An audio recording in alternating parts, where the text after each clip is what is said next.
안녕하십니까. 사랑의 집 가족문화연구원 이사장 주수일입니다. 오늘은 7월 30일 여름 휴가의 절정입니다. 해수욕장 근처 호텔, 콘도, 펜션 등의 예약은 이미 7월 초순에 만원이 됐고 국제공항도 외국으로 나가는 여행객들로 초만원을 이루고 있습니다. 마치 민족의 대이동이 시작된 것 같이 해수욕장으로 가는 고속도로도 만원이 되어 평소에 비해서 2배 이상의 시간이 걸리고 있습니다. 그래서 이 휴가를 어떻게 보내야 되는가 하는 생각을 다시 한번 해보게 됩니다. 저는 제 평생 동안에 수많은 여름 휴가를 보냈습니다. 그런데 휴가 때를 맞이하면 항상 제 인생에서 가장 좋았고 또 보람이 있었던 몇 번의 휴가들을 회상하게 됩니다. 첫째, 대학교 1학년이 돼서 처음으로 여름 방학을 맞이하게 된 때였습니다. 이 방학을 어떻게 보낼까 하고 생각을 하다가 우선 고등학교 3년 동안 대학 입시 때문에 긴장하고 놀지 못했던 한을 풀어야겠다라는 생각을 해봤습니다. 그런데 한편 또 이제는 내가 대학생이 되었는데 내 인생에서 가장 중요한 문제인 신앙 문제를 우선 해결하고 넘어가야 되지 않겠나 하는 생각을 또 하게 됐습니다. 저는 고등학교 3년 동안 열심히 교회를 다녔습니다. 그러나 구원의 확신도 없었고 목사님의 설교를 들을 때마다 이해가 잘 가지 않는 부분이 많이 있었습니다.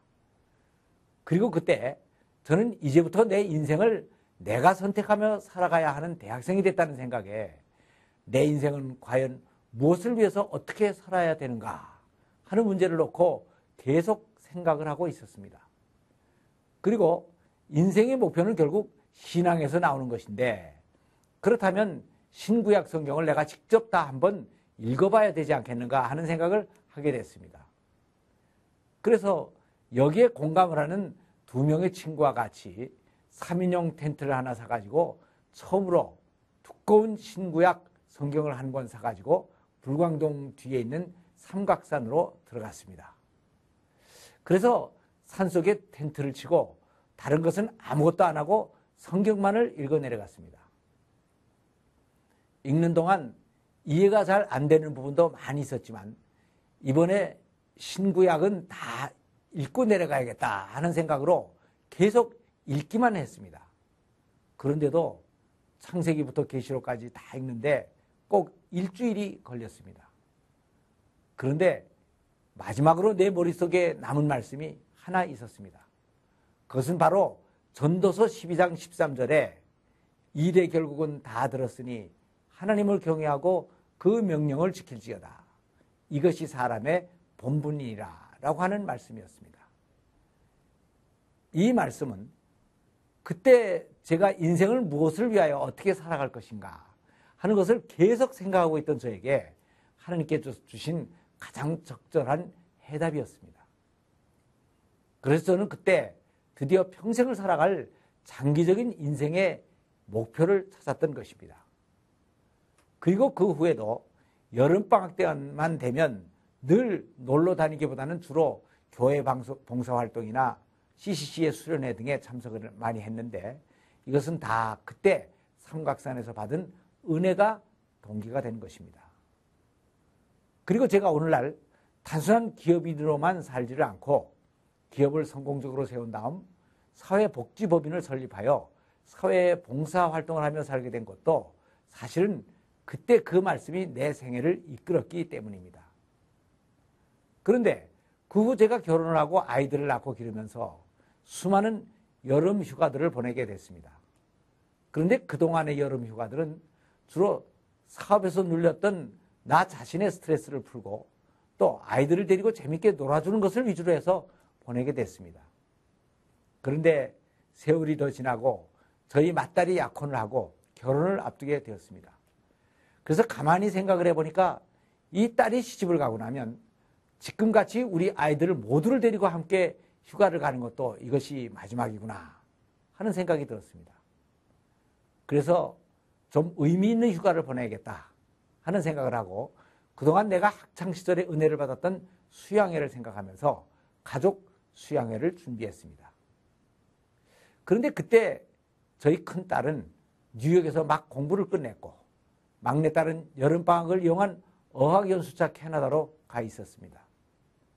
그리고 저도 미국에 출장을 갈 계획이 있었기에 온 식구가 일주일 동안 캐나다로 가족 여행을 하기로 하였습니다. 그래서 온 가족이 토론토에서 만나서 여행을 했습니다.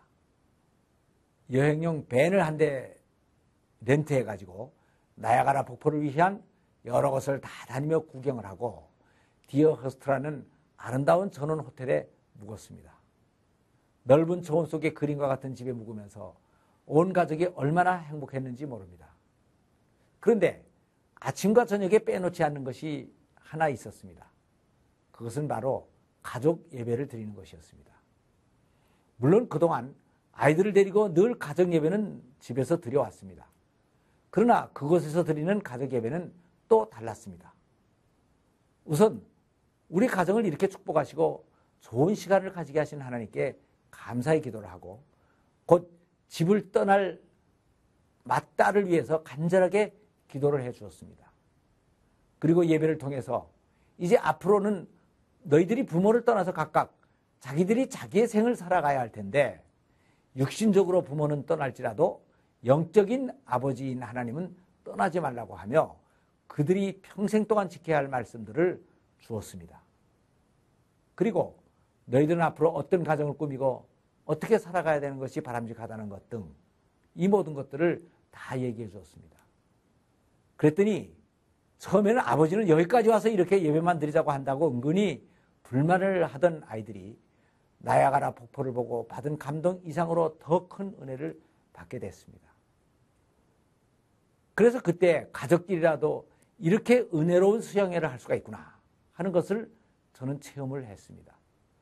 우리는 흔히 기도회나 수양회라고 하면 교회에서만 하는 것으로 생각을 하고 있습니다. 그러나 가족 단위의 수양회도 이렇게 은혜롭게 할 수가 있습니다. 물론 말씀이나 강의를 아버지가 직접 해야 되니까 교회 목사님이 말씀하는 수양회보다는 질이 혹시 좀 떨어질지도 모릅니다. 그러나 가족 단위로 수양회를 하는 것은 아버지가 휴가를 신앙적으로 인도한다는 것 자체만으로도 큰 은혜가 되고 또 신앙과 삶을 확실하게 연결해주는 큰 유익이 있는 것입니다. 그리고 자녀들에게 있어서 어릴 때의 삶은 추억의 박물관입니다. 그래서 나이가 든 이후에도 인생을 살다가 지치면 어릴 때 부모님들과 같이 지낸 추억으로 돌아가서 그것들을 회상하면서 새로운 힘을 얻게 되는 것입니다. 그런데 이 추억의 박물관에 재미있게 놀아본 추억만을 넣어놓을 것이 아니라 은혜로운 이러한 수양회 같은 것까지도 체험에 집어넣어 놓으면 얼마나 좋겠습니까? 이것은 자녀들이 평생 경건하게 살아갈 수 있는 최고의 유산이 될 것입니다.